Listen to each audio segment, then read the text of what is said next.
বরিশালের বাজারে এবার স্বাভাবিকের তুলনায় অনেক আগেই পবিত্র মাহে রমজানকে লক্ষ্য করে তরমুজের সরবরাহ বেড়েছে, যা সাধারণত মার্চ মাসের মাঝামাঝি সময় আসে। দক্ষিণাঞ্চলের কৃষকেরা আগাম চাষের মাধ্যমে রোজার বাজার ধরার চেষ্টা করেছেন, ফলে তরমুজ দ্রুত বাজারে আসতে শুরু করেছে। এই আগাম সরবরাহ ক্রেতাদের মাঝেও আগ্রহ বাড়িয়েছে।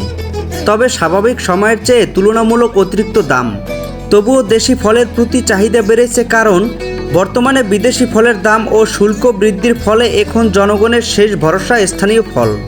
এই আগাম মৌসুমে তরমুজ শুধু মৌসুমি ফলই নয়, বরং বাজারের চাহিদার সাথে খাপ খাইয়ে নেওয়ার একটি গুরুত্বপূর্ণ পণ্য হয়ে উঠেছে, যা কৃষি ও বাণিজ্যের নতুন পরিবর্তনের ইঙ্গিত দিচ্ছে। তরমুজের প্রধান উৎপাদন অঞ্চল দক্ষিণাঞ্চল, বিশেষ করে পটুয়াখালী অন্যতম, যেখানে সারা দেশের মোট উৎপাদিত তরমুজের প্রায় 37.8% আসে। পিরোজপুর, ভোলা, বরগুনা ও ঝালকাঠি জেলার উৎপাদনও উল্লেখযোগ্য। তবে এবছরই কৃষকরা আগাম চাষের কারণে মার্চ মাসের শুরুতেই আগাম তরমুজের সয়লাভ পুরো বাজার।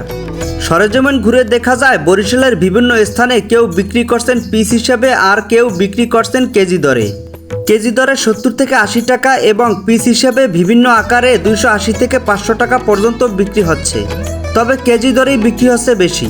তবে ক্রেতারা বলছেন, আগাম তরমুজ বাজারে আসাতে দামটা অতিরিক্ত হয়ে গেছে। বিক্রেতারা বলেন, আগামী সপ্তাহে সরবরাহ আরও বাড়বে, তখন দাম কমার সম্ভাবনা রয়েছে।